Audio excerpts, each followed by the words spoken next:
Ce qui suit est la transcription d'un échange entre Mathias de Stefano, désigné ici comme moi, et son soi supérieur désigné comme je suis. Dans cette capsule, la voix masculine incarnera le moi, tandis que la voix féminine représentera le je suis. Cette conversation intitulée Lire a été réalisée le 3 février 2021. Orphée, fils du dieu Apollon et de la muse Calliope, était l'un des personnages mythiques de la mythologie grecque. Il avait un don pour la musique et emportait toujours avec lui une lyre, un instrument semblable à une petite harpe avec lequel il jouait des mélodies si parfaites et si douces qu'elles pouvaient apaiser n'importe quelle bête sauvage. Ses chansons faisaient même s'arrêter les animaux pour l'écouter, et ses doux chants firent tomber Eurydice amoureuse de lui. Grâce à ses talents, il fut emmené dans les aventures des Argonautes, qu'il protégea des chants des sirènes. Mais un jour, sa femme, poursuivie par un frère brutal de son mari, fut mordue par un serpent et mourut. Orphée, très affligé, convainquit Hadès et Perséphone de sauver sa femme dans les enfers. Et tous deux, émus par son amour, lui permirent de le faire, mais à une condition. Il ne devait pas se retourner avant d'être sorti des cavernes avec elle.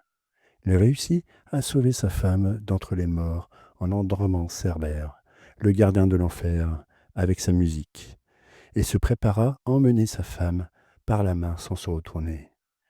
Mais vers la fin du trajet, la curiosité fut trop forte, pensant que le dieu des enfers le trahissait, et il voulut s'assurer que c'était bien Eurydice qu'il ramenait. Il regarda alors, la condamnant ainsi à vivre dans le monde des morts. Il ne put le supporter et décida de se laisser mourir pour rester avec elle aux enfers. Mais il ne put plus jamais jouer de la lyre. C'est pourquoi Zeus, en l'honneur de sa musique, décida de placer l'instrument dans les cieux afin que tout le monde se souvienne de lui, donnant ainsi naissance à la constellation de la lyre. Et son nom, Orphée, a donné naissance au théâtre où de nombreuses personnes chantent ensemble, où la musique est créée en groupe, car sa terrible mort, par démembrement, a nourri les eaux des îles grecques où est née la lyrique, c'est-à-dire les œuvres littéraires qui racontent des sentiments profonds.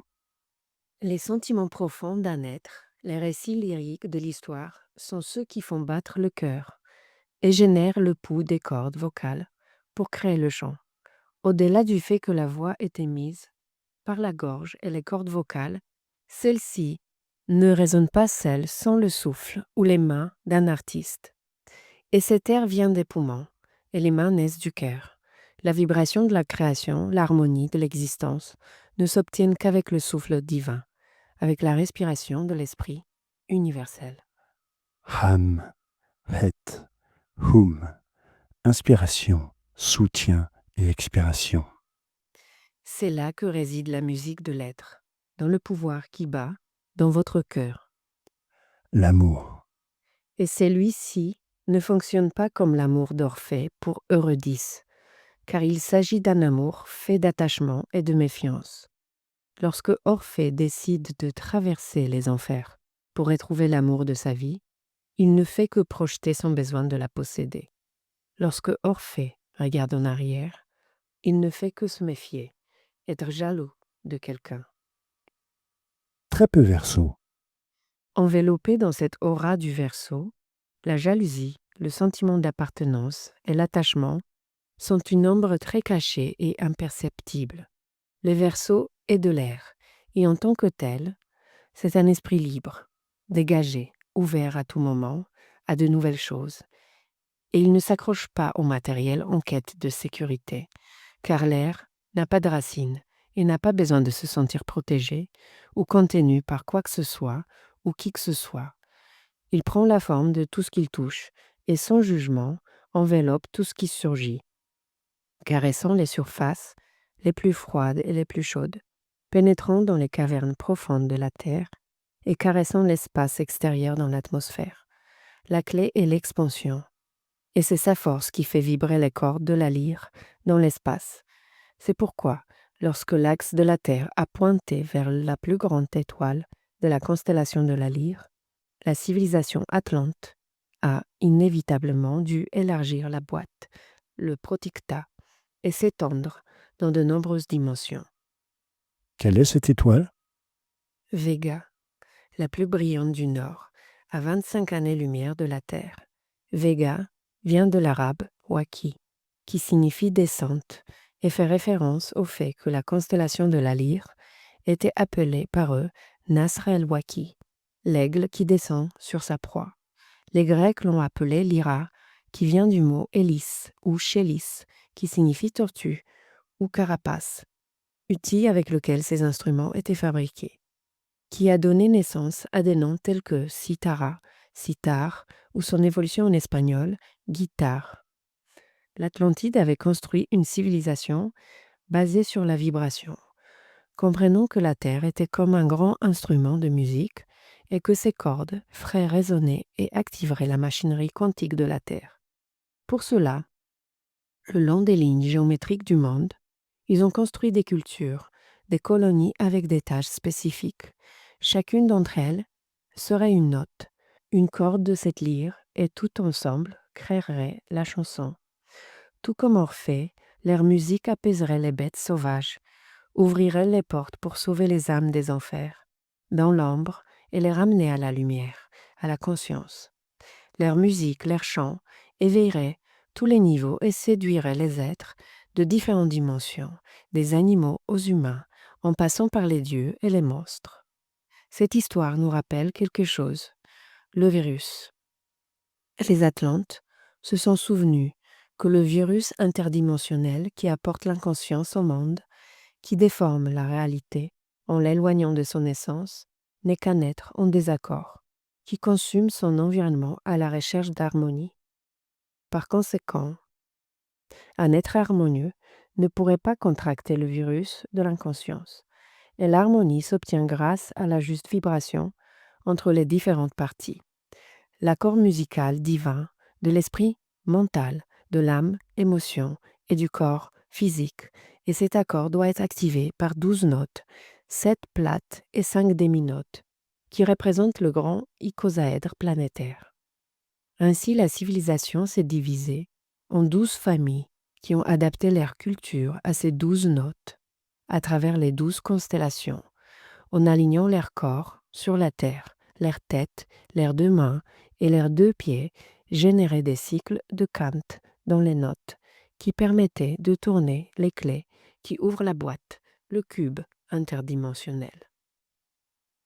C'est tout un système gigantesque de civilisation basé sur la musique et la construction de la musique cosmique à travers la conception de la culture de ces individus, en calibrant leur propre être en harmonie et en projetant celle-ci sur leurs 12 territoires.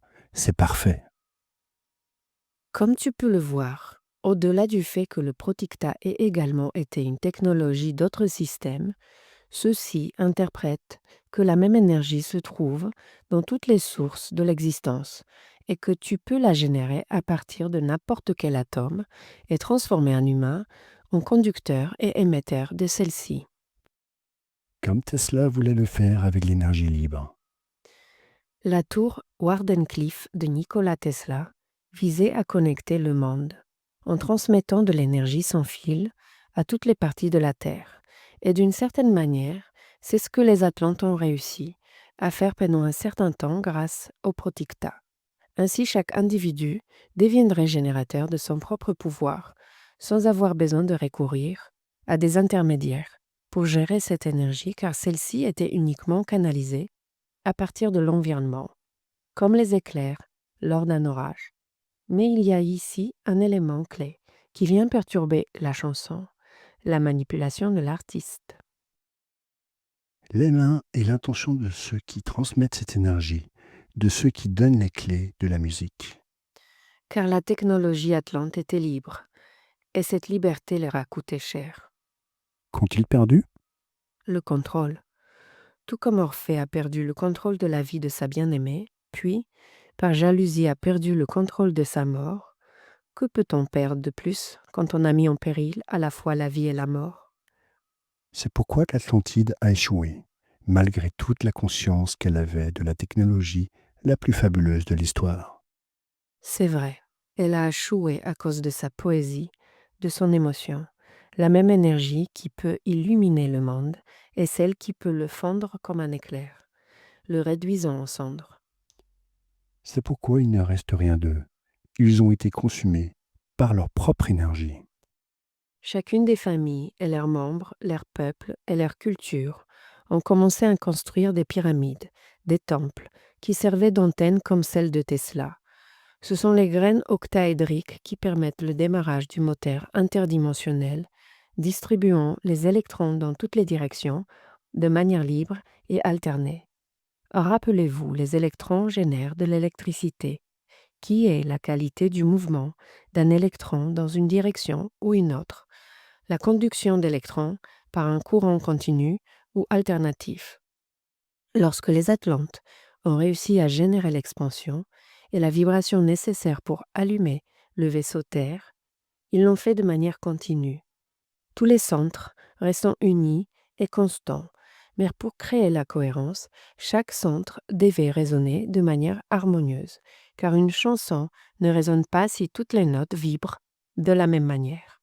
Ainsi, le courant devait être alternatif, et à certains cycles, un nœud de la planète devait gérer l'axe du réseau, de sorte qu'il n'y aurait pas de centre unique, mais que les données et les informations circuleraient constamment entre différentes centrales, changeant la polarité des électrons. Le Protecta pouvait ainsi maintenir la communication interdimensionnelle à travers le monde entier. C'était le premier Internet. Et les données pouvaient être téléchargées dans les pyramides, mais distribuées aux citoyens de manière large et libre. Incroyable. Mais cela a échoué. Pourquoi? Comme je l'ai dit, Orphée dans la mythologie, on pourrait dire que l'avarice et l'attachement jaloux d'Orphée ont fait échouer le rêve de Morpheus. Morphée? Comme dans le film Matrix? Morphée signifie forme, en grec, morphos, fils d'Onyros, le rêve, et de Nyx, la nuit. C'est lui qui donne forme aux rêves des mortels. Et à travers les rêves, il a révélé les secrets du réseau, les réveillons de leurs rêves. La réalité multidimensionnelle est comme un rêve. C'est quelque chose d'intangible, d'expansif, quelque chose qui n'a aucun contrôle. Lorsque les individus reconnaissent que leurs rêves cachent les clés de la réalité, ils commencent à se libérer du contrôle des autres, et leurs notes commencent à sonner différemment, créant une autre musique. Cela est dû à l'énergie atlante elle-même, qui non seulement distribuait librement l'énergie au monde, mais permettait également aux individus de devenir des canaux énergétiques, activant leur propre potentiel, les rendant libres en tant qu'êtres vivants, chantant leurs propres notes, créant leurs propres chansons. Ce fut le moment, à la fin de l'ère de la Vierge et du début de celle du Lion. Je me souviens. Ura. L'étoile la plus brillante du Nord était Vega, notre étoile polaire il y a 12 000 ans. Lorsque je vivais à Kem, dans le Nil Atlante, terre fondée par ceux qui venaient de Képhislion, Atlantide. Osiris, Isis, Seth, Nephthys, Shechet, Thoth. Ils en sont venus à fonder le premier des ancrages des antennes Tesla de l'époque ancestrale, les premières pyramides d'Égypte. Et leurs cultures ont résonné de diverses harmoniques, créant diverses chansons, et leurs chants basés sur leur propre être, dans l'aura du lion, ont effrayé l'ordre de la Vierge. Morpheus réveilla Léo, Néo, nouveau en grec, et libéra ses colonies. Et le système de la matrice atlante s'effondra, cherchant à contrôler ses parties, à les dominer, et interdit l'énergie libre. Mais les colonies ont utilisé le courant alternatif de l'air central pour générer une décharge dans la capitale, la réduisant à néant, car l'énergie même du Protecta s'est effondrée sur elle-même au moment où Les Atlantes ont voulu la contrôler, créant l'effet inverse. Un éclair, la décharge qui a tout fait exploser. C'est vrai. Mais je ne comprends pas quelque chose ici. Tu associes l'Atlantide à la mère de la matrice planétaire, créatrice du réseau et de l'énergie libre. Et nous parlons toujours de la matrice comme de la mère, quelque chose de positif pour la création. Mais ici, tu l'as décrit, comme dans le film, quelque chose dont il faut s'échapper, car elle nous contrôle. D'autre part, tu décris les colonies atlantes comme celles qui ont découvert leur liberté. Mais, ce faisant, elles ont détruit le rêve de maintenir l'énergie libre et le réseau interconnecté. Nous conduisons lentement à la chute de la connexion humaine, revenant au virus de l'inconscience planétaire. Alors, je ne comprends pas. Qui a raison et qui a tort? Que cela te serve de leçon. Personne n'a raison ni tort. Sais-tu quelle est la seule différence ici? La façon dont nous acceptons les changements. Lorsque l'étoile Vega a marqué le début d'une nouvelle ère, les nouveaux devaient s'éveiller à une nouvelle réalité, une nouvelle façon de faire les choses. Et c'est très bien.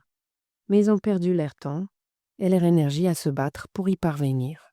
Les Atlantes ont fait de même à l'ère de la Vierge, lorsqu'au lieu de céder, sachant que leur époque stellaire, leur méthode de connexion au réseau, devait être transcendée vers une nouvelle, ils se sont battus pour ne pas la perdre. Et il est normal d'avoir peur de perdre ce que l'on a obtenu avec tant de soin, comme Orphée qui refusait de perdre Eurydice et s'est forcé à plonger dans les ténèbres. Mais dans son désir de contrôle, il n'a même pas pu sortir à la lumière, ce qui lui a finalement fait tout perdre. Son histoire ne s'est pas terminée par une romance infernale, mais elle est restée perdue. Et lui a été mis en pièces par les Bacchantes, muses du dieu Bacchus, représentantes des passions basses, qui ont gardé la harpe pour leurs fêtes. Et avec leur musique, leur vin, leur drogue, leur luxure, elles ont trompé l'humanité dans le doux son de l'inconscience. Waouh! Et les voilà, 12 000 ans plus tard, essayant de réparer les erreurs de l'ère du lion, cette fois-ci en inaugurant l'ère du Verseau. C'était notre erreur, celle que je ne comprenais pas avant. Si tout allait si bien, pourquoi étais-je si angoissé à l'époque? Maintenant je comprends. L'ère du lion était fantastique, mais c'est elle qui a déconnecté l'humanité en la basant sur ses propres axes, ses égaux. Et ce qui s'est passé sous le contrôle de la Vierge, c'est qu'elle nous a soumis à un réseau, alors qu'elle avait en réalité pour objectif de nous libérer vers toutes les dimensions. Les bleus, gardiens atlantes de l'énergie bleue, dans la perle bleue, monde des océans, la terre, sont devenus les rouges, humains terrestres, de l'énergie rouge, de la survie, des terres rouges, des peuples du désert.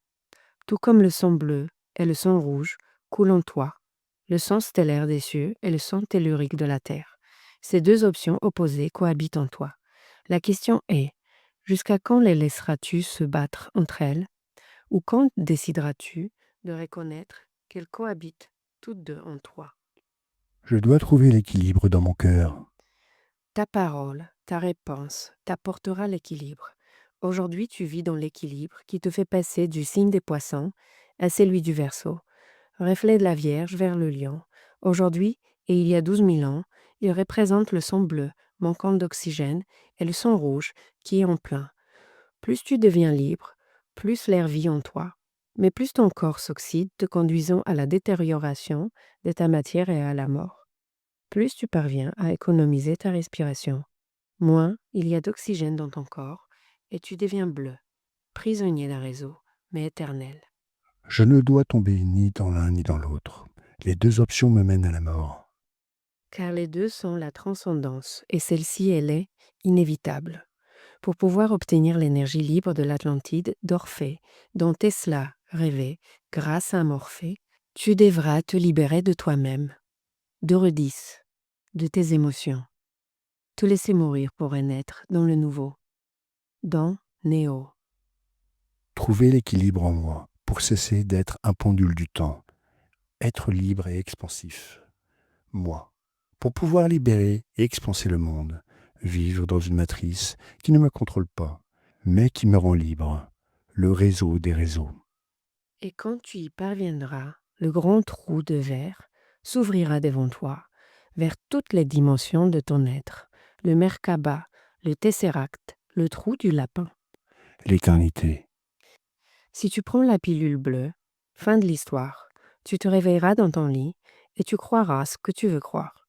Si tu prends la rouge, tu resteras au pays des merveilles et je te montrerai jusqu'où va le terrier du lapin. Souviens-toi, tout ce que je t'offre, c'est la vérité, rien d'autre. Maintenant, dis-moi, laquelle choisis-tu?